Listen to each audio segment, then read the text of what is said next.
كبرات تعزبتنا كم ياللكم صبوك تلولنا لا تمننا لو مي سنبت كموترو أجرمتي زينات تزبلنا يوم كمل عالم حزنا لكم متقنا لنا مساهم زلخو مزيت برهاني ايه مكتالكم دما بخبر نعدم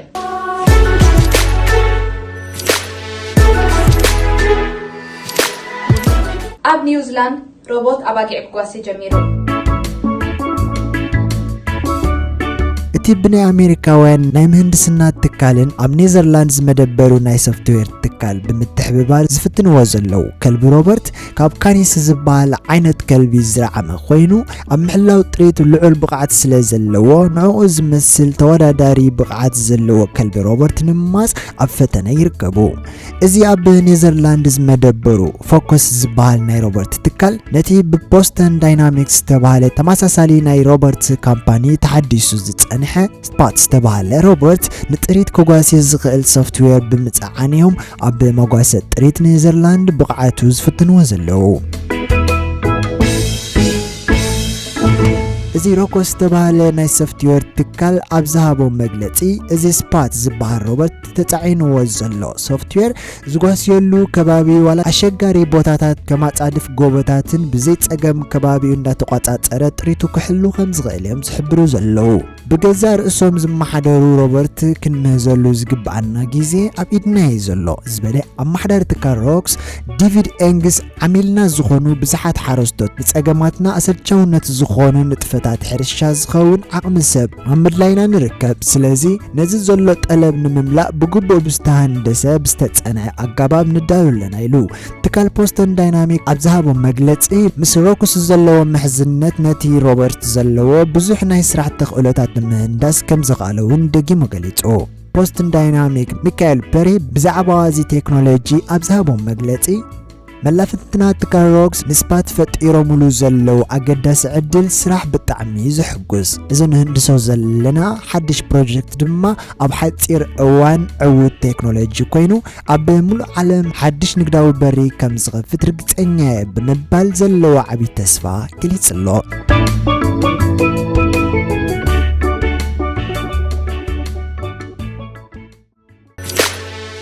هندي حنتو جل أخباي نمرمرا كورونا فيروس إلو زتقرب دم كاب حدا ناي لاباراتوري سرحتنيا بمسراق تصويرا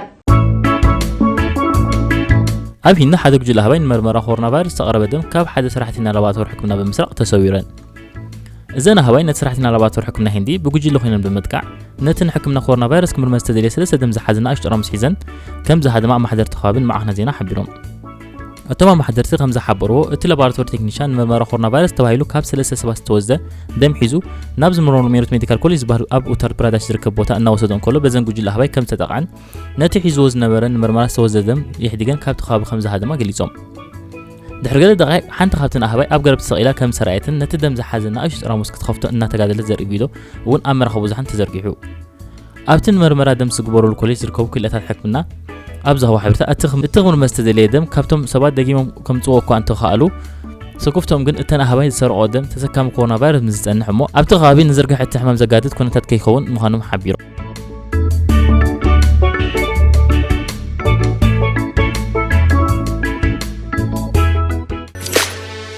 نملاتو أوالد دقو زوت ألن أسمات كابناي كارتون فيلمتات زرعايا زخونة قد أبهاريات زحبرا أبو كاب صدرو تقبالنت سينو ازي اب زحلف ورحي ابو قلت تمناتو اوالد كخون زبقع ولادي اسمات دقو كاب كارتون فيلمتات زرع كلتا قد اواري كخون بموسانو صدرو نزن دقو نزل علم زي دمسس بسلا يقدفلن كم زلو بمحبار فتسيمهم كم زي تقبلوا كليت املو مودعتا ديو اماريرا بمقويا مقبال كم زنت اقدو زحبر ابوزن عشرات نتزوت على ناشمات مجمرتا بسنك كورونا زلو موشاب تحقيزو نسدرو كي حبره كم مستير دحري محازو اسمات على لدتن كمزقب مستدليه كن كل بيتسب اشمات دحري محباريو اتخبي التقاوم وسدرا زقطمو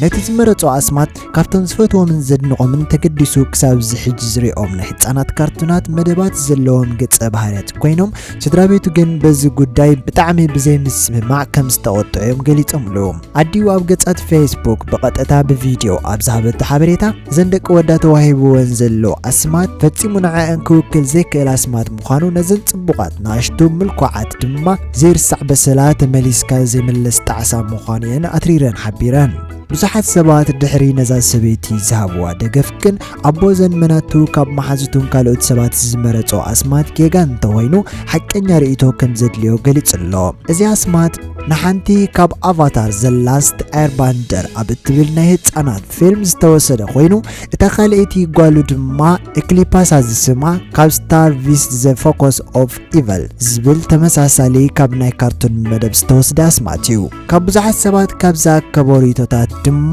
ጌጋ ከም ዘሎ ብቐሊል ከረድእዎ ፈቲኖም ኣለዉ። ደቅኻየን ምዝስም እዚ ሙሉ ህይወትን ዝነብራ ንስኻ ዘይኮንካስ ንሰነን ደቅኻየን ተደጋጋሚ ዝጽዋዓሉ ደቅኻየን ትርጉም ኣስማትን ንሰባት ከረድኣ ዝግደዳ ብተወሳኺ ካብ ሰባት ዝመፀን ዝተፈላለየ ርእይቶ ግብረ መልሲ ዝህባውን ንሳተንን ሰባት በቲ ኣብ ፊልምታት ዘሎ ናይ ካርቱን ገጸ ባህሪ ተበጊሶም ብዘይ ጠባየን ብዘይ ባህርያትን ክገልጽወን ድማ ቁኑዕ ኣይኮነን። ስለዚ ደጊምካ ሕሰበሉ ክብሉ ብዙሓት ሰባት መረረኦም ገሊፆም ኣለዉ። ስለዚ ኣስማት ደቁ ንመጻኢ ህይወትን ናብረአንን ስራሕንን ብሕማቕ ዝጸልዉ ከይከውን ተጠንቂቑ ክመርጽ ከም ዘለዎ እዮም ዝምዕድዎ ዘለዉ።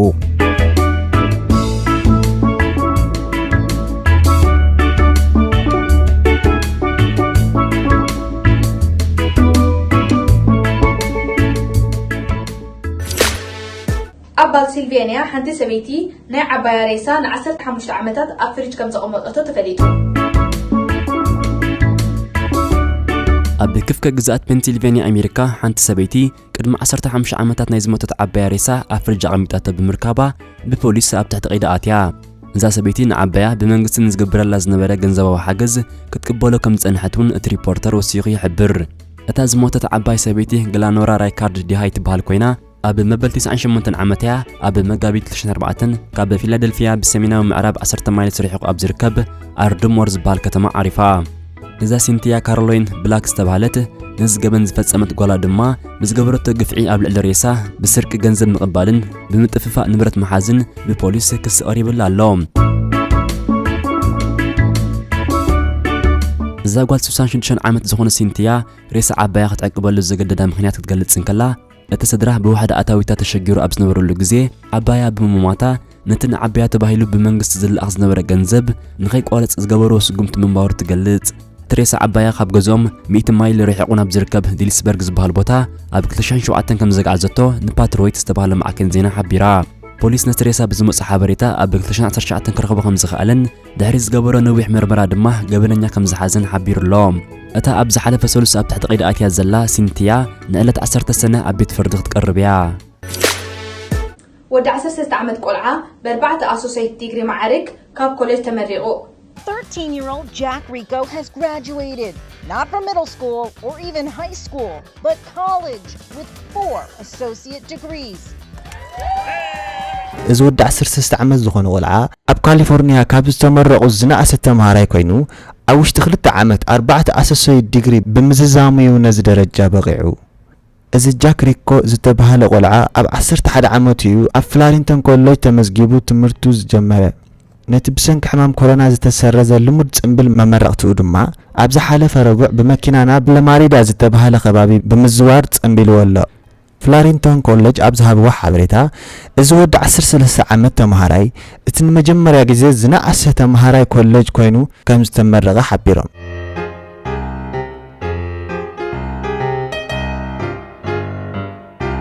እዚ ብዕውት ኣጋባብ 4 ኣሶሴት ዲግሪ ዝሓዘ ሪኮ ብረኺብዎ ዘሎ ሙሉእ ስኮላርሺፕ ትምህርቱ ብዝለዓለ ደረጃ ኣብ ነቫዳ ዩኒቨርሲቲ ከም ዝቕጽሎ ኣፍሊጡ ኣሎ። ሪኮ ኣብ ዝመጽእ ዓመት ብስነ ታሪክ ናይ ባችለር ዲግሪ መሓዝ መደብ ከም ዘለዎ ትምህርቲ ናይ ምቕጻል ሕልሙ ግን ብኡ ከም ዘየብቅዐ የረድእ። ወዲ 13 ዓመት እዩ ዘሎ። ስለዚ ዝህቦ ከሉ ዋላ ሓንቲ ነገር የብሉን። ንKABC TV ዝበሎ እዚ ቆልዓ ብሕጂ ገና ብዙሕ እዩ ዝተርፈኒ ኣብቲ ብጣዕሚ ዘፍቅሮ ትምህርተይ ጥራይ ኣድሂበ ክሰርሕ ዝደሊ ይብል እቲ ሃብሮም ተምሃራይ።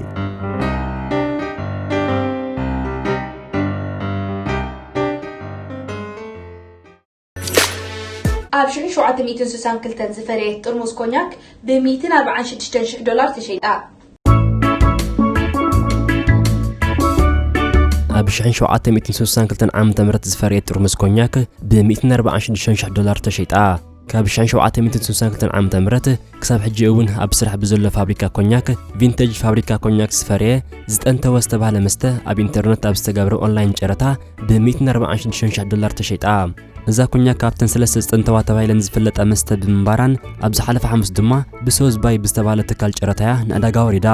እቲ ናይ ጨረታ ትካል ኣብ ዝሓበሮ እዛ ሓሙስ ንዕዳጋ ዝወረደት ኮኛክ ግራንድ ፌረር ወይ ዓበሓው እትበሃል ኮይና ካብተን ተዓቂበን ዝነበራ ሰለስተ ጥርሙዝ ኮኛክ እታ ዝዓበየት መንባራውን ገሊጾም ካብዘን ሰለስተ ጠራሙዝ ብንሽቲ ሓው ትፍለጥ ዝነበረት ተመሳሳሊት ኮኛክ ኣብ 2014 ኣብ ኒውዮርክ ንጨረታ ወሪዳ ተሸይጣያ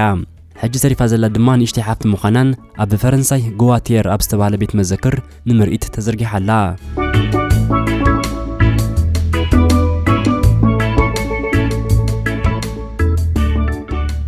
በዚ ዘምፀናልኩም መደብ ዓጊብኩም ክትኮኑ ተስፋ እንዳገበርና ንቀጻሊ ካልእ መደባት ተካልፈኩም ኣብ ታሕቲ ሳብስክራይብ ግበሩ እንደገና ድማ ካልእ ናተይ መደባት ክትከታተሉ ተደሊኹም ሮዝ ኤን ሙዚክ ኢልኩም ኣብ ታሕቲ ሊንክ ክንገድፈልኩም ኢና ኣብኡ ከዓ ሳብስክራይብ ግበሩ ክሳብ ኣብ ቀጻሊ ንረኸብ ደሓን ቀኒዩ